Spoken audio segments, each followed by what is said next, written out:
Do I need to call the ambulance? Come on, wake up. So for an hour and a half. Aloha and welcome back again. In this episode we're going to see how to deal with a rainy day around Hilo, explore the latest lava fields on the island, and a weird Airbnb experience. So we have arrived at the Akaka Falls and the Kahuna Falls. So there are two falls and it's part of the Akaka Falls region basically. So we're gonna do a little loop around here and have a look at these majestic falls. So they've been created because of Mount Makea, and of course all the snow and the rain and stuff accumulates on this mountain and has to go down. So it has created all these gulches and stuff inside the lava flows, and so that's what we have over here, and that's how those waterfalls came to be. So that's what we're going to look at now. And apparently also the wildlife here is very interesting. You even have a fish here, a very special fish, that can swim upstream, which is very unique. So let's have a quick look around.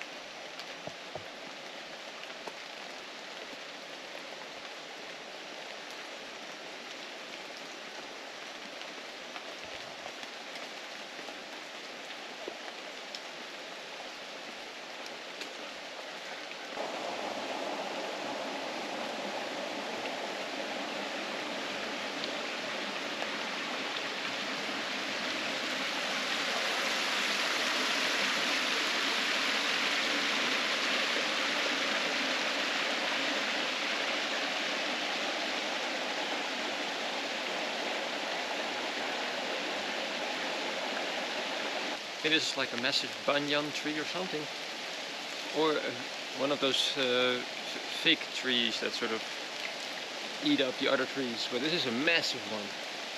Imagine making a treehouse in this. It really looks like a Tarzan kind of a place. It's crazy. I mean, look at those vines here, like look at this. Completely covering the boulder and everything. Yeah, the rain gives it a bit more of a charm, right? It's not too much rain, it's still okay. Just it's like a drizzle, and it's not cold, you know.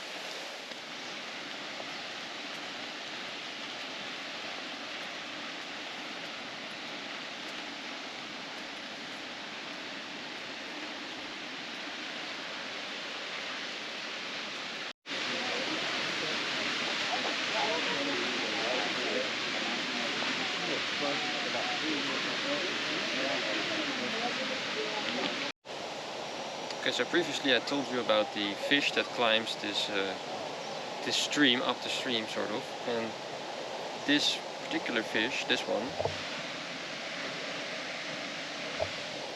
it is called the Oahu Alamo, something like this, and it literally climbs up this waterfall, like it just goes up straight up. It's just insane.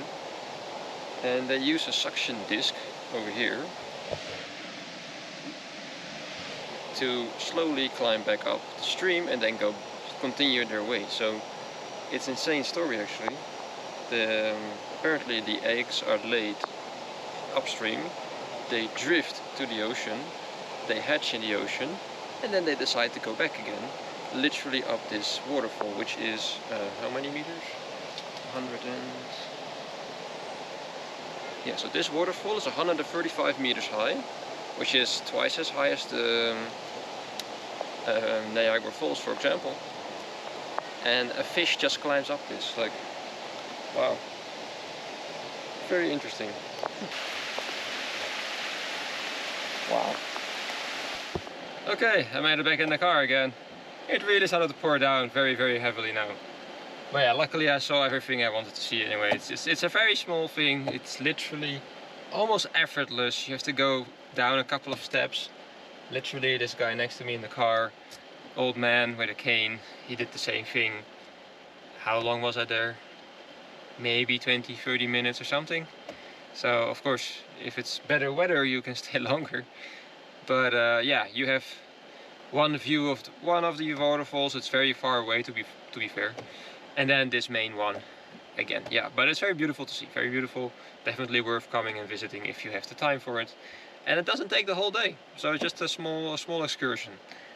Now I'm gonna see what I'm gonna do next, and yeah, where the weather is maybe a bit better.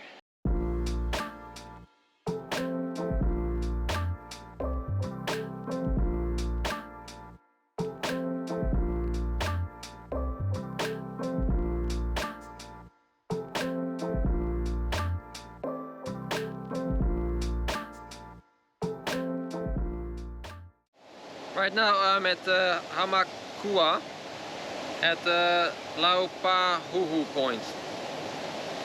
It's yeah, very feisty sea, as you can hear, and let me show you the ocean right now. It's massive waves here.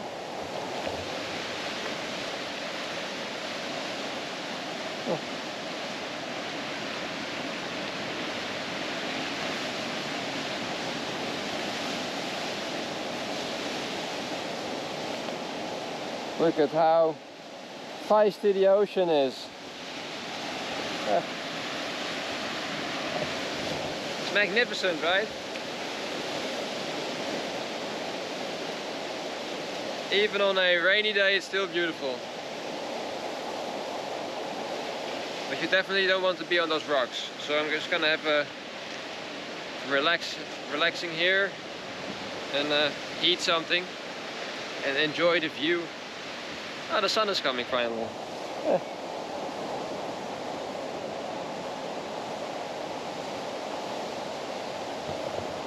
It's kind of like a very big picnic area here, so a lot of the people are eating there, I think barbecuing. And there are people also barbecuing over there.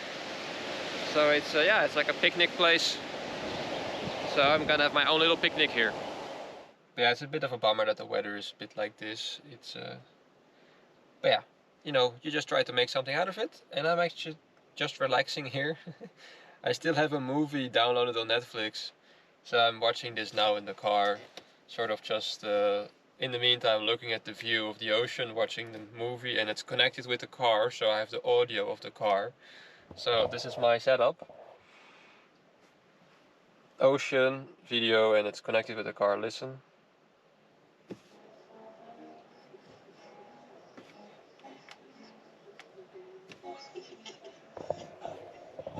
So yeah, why not, right?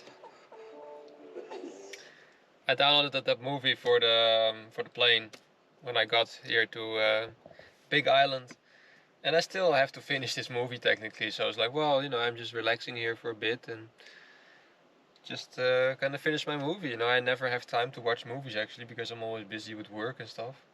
So yeah, it's actually sort of like a drive-in almost, with the view, the panoramic view around you, and then you're just watching a movie and just chilling.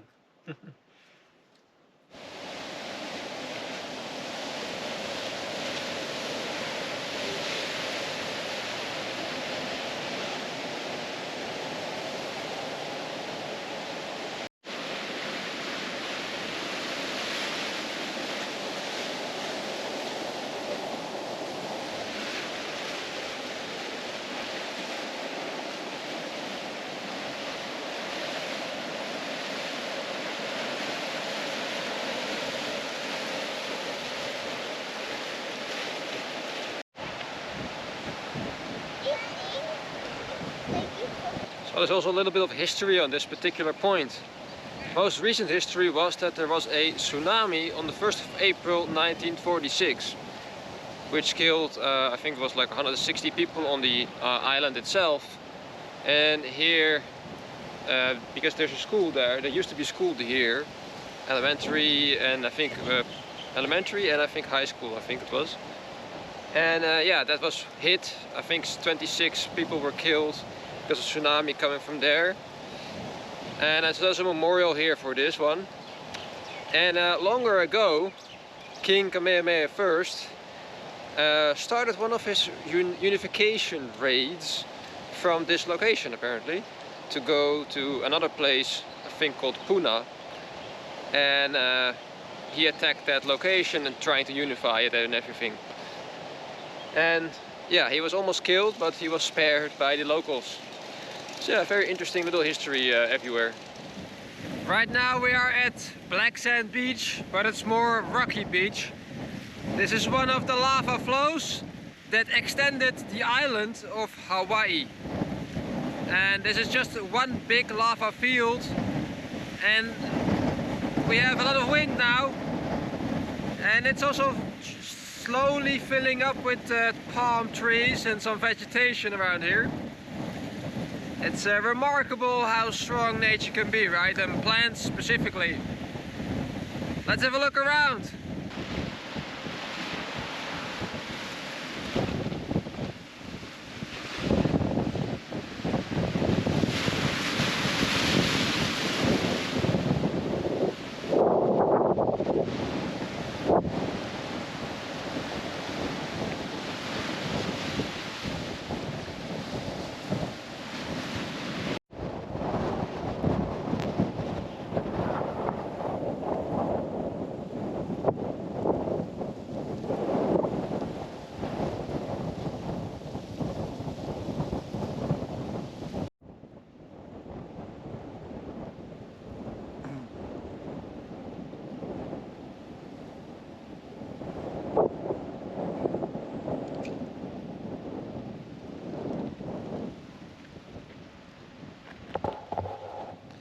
This is extraordinary because it's such a massive area, just only lava field.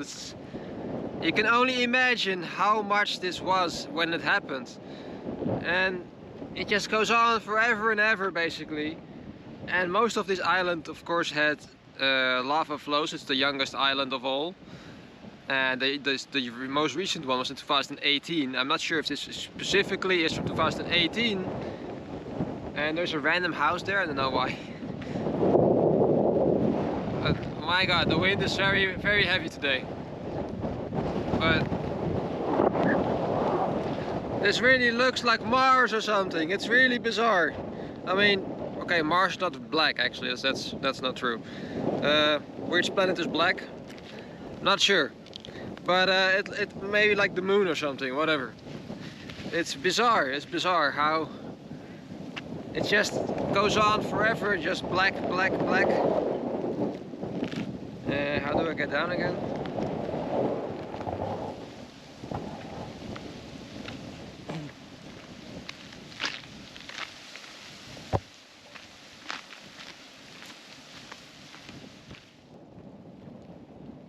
At first glance, it may look like ordinary artwork, but then if you look closer, you can see it's only dedicated to the Hawaiian monarchy. Like these two figures here are the coat of arms. And this was very hard to see, but there was some kind of a text here, probably also for the monarchy. All around you can see little white artworks.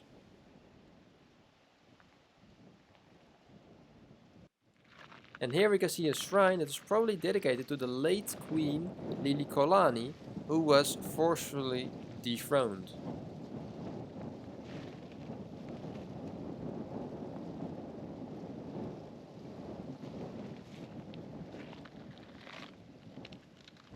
And here we can see a very large circular shrine, I guess. I'm not sure exactly what it is supposed to be.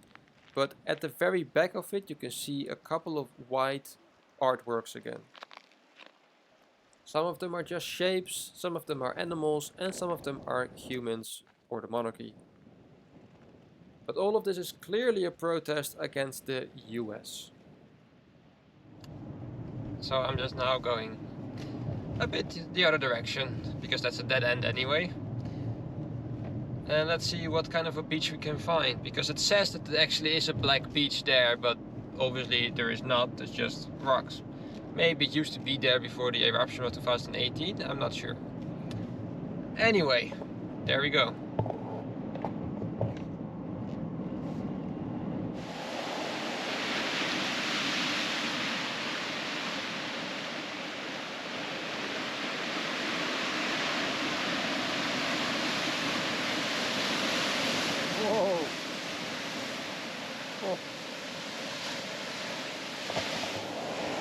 Well, Well, we made it to some sort of a beach because there's the black sand beach. Damn, the sea is really very feisty today. Damn.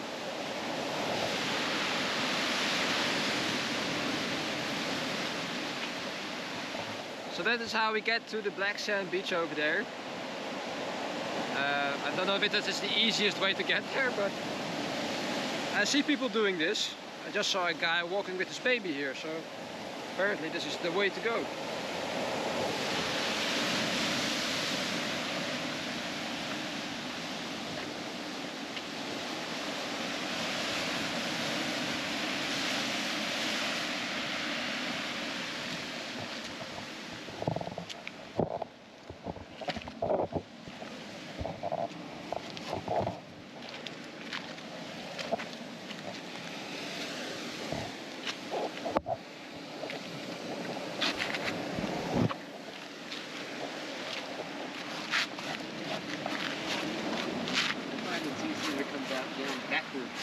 Yeah.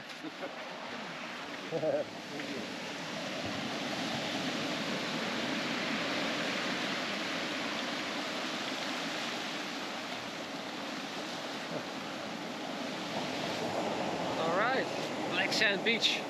Wow. Very black, very black. Jesus.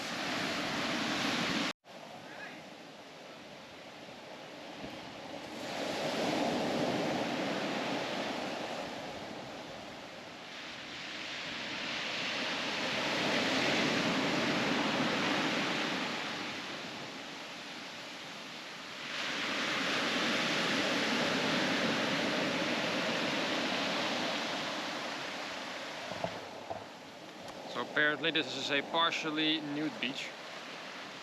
Didn't know that. But okay. It's half-half here. It's like it's half yes, half no. Listen to the pebbles.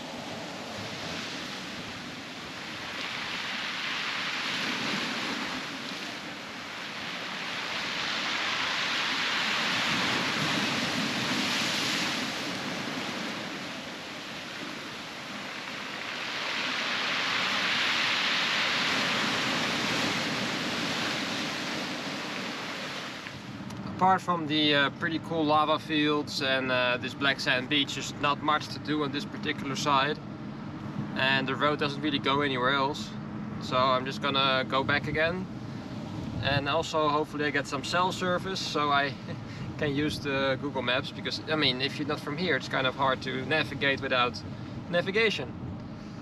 Yeah, and then I will see what else I can do. But yeah, this is definitely just a very small thing you can do here. Lava fields. I think those... I don't know what it is about this area or something of the island, but this is for some reason really like a hippie community or something. Nothing against that, but you really, like, you will see it later, but you just don't know who is who. That's the sort of the interesting thing.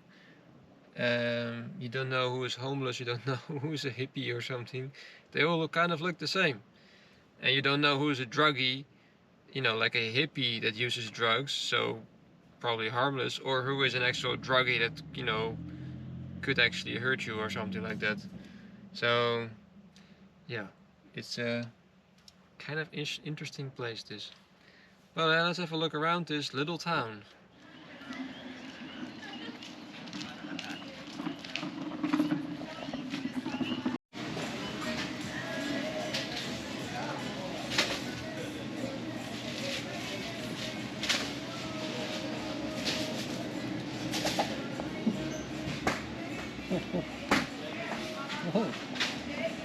That's good.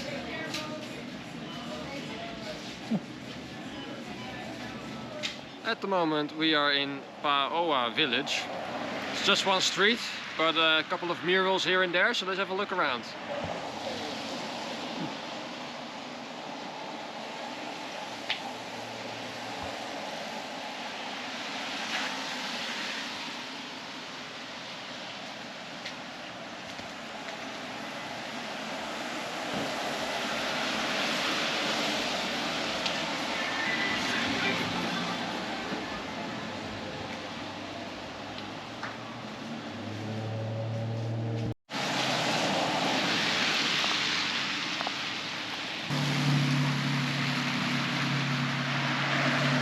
Huh?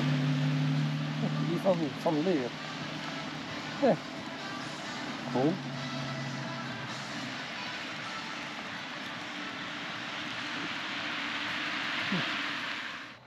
Good morning from Hilo side. I am leaving to the airport very early, well, relatively early, 7 o'clock it's now. By the way, this is the house that I was staying at. This is in their backyard.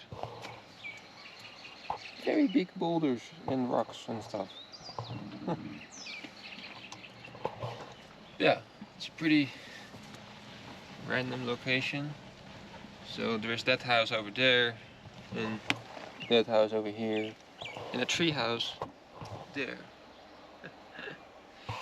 But okay, it's well, if traffic is good, it should be an hour and a half, 2 hours in between to drive. So let's get going from this interesting location.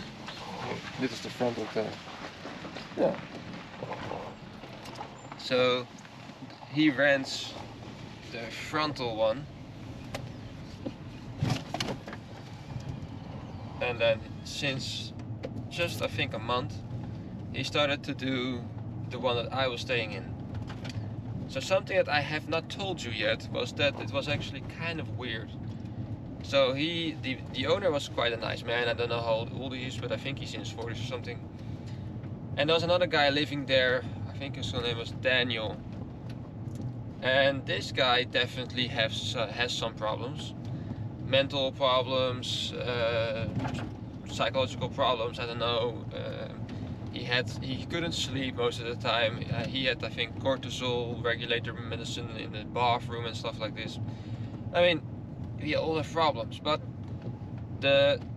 basically the first full day, so I arrived here, then the next day I heard for 1.5 hours I was just in my room, and I heard suddenly out of nothing the owner like yelling for, hey, wake up, come on, wake up, come on, stand up, come on, do I need to call the ambulance, come on, wake up. So for 1.5 hours I heard this guy try to wake up that Daniel guy, because apparently he just completely blacked out or something, and he did not really respond for 1.5 hours, and I heard him like slap his face and everything and trying to pull him up, and I was like, oh my god, no, I'm not in the mood for this. What the hell is this? Like, imagine you arrive somewhere and you hear these kinds of weird things, and that Daniel guy already looks questionable.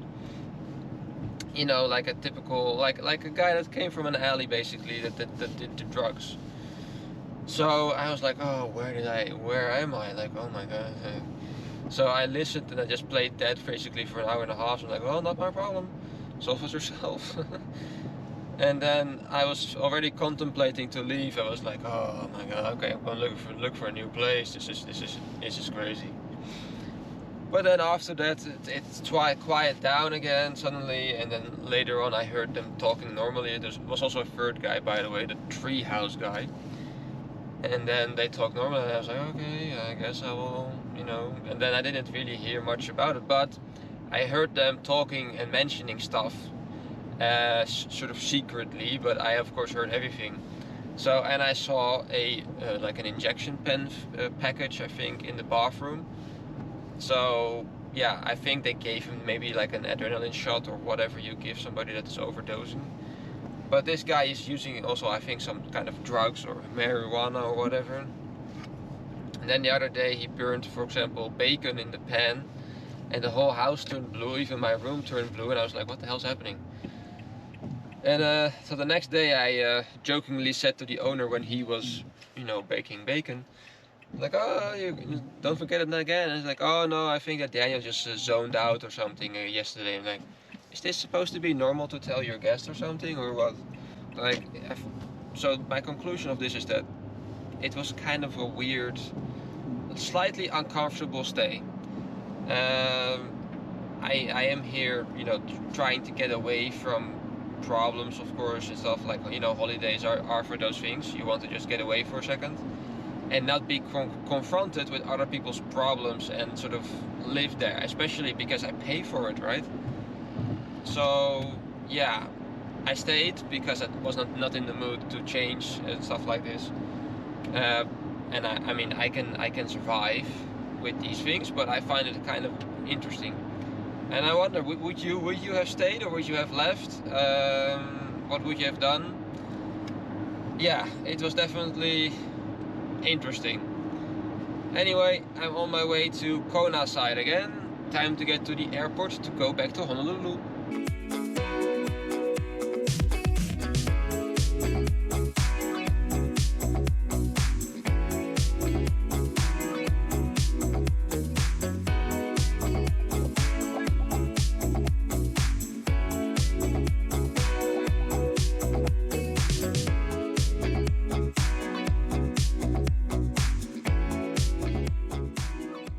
Well, just returned the car, and just again in the idea of America being a car country, it's a small walk from the drop-off to the airport, but they have these transfer buses, of course, but I'm just gonna walk it a bit. I mean, it's literally 2 minutes, and of course there's no infrastructure for walking around here, so you're just walking on the road itself. There's literally no pavement to facilitate for this very small walk.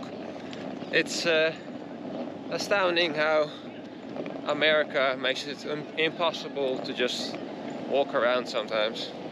It's not that hard. Like here we have pavement, right? Yeah, but there we don't have anything.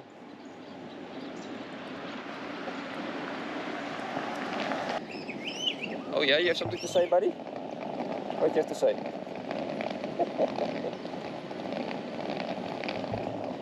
They are endemic birds from Hawaii.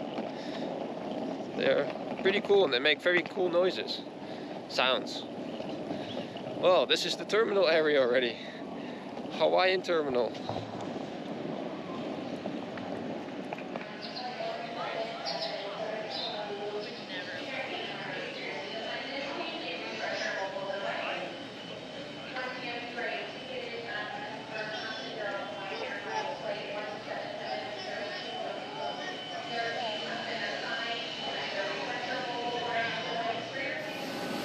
It's really funny how casual you just walk to your plane, because there is where you can sit.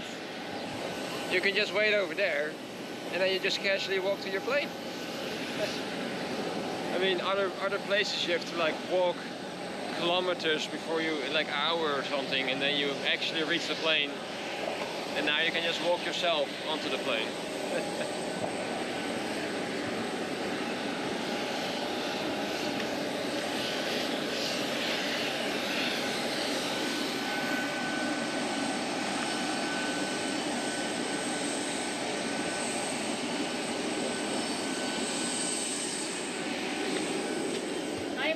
Aloha.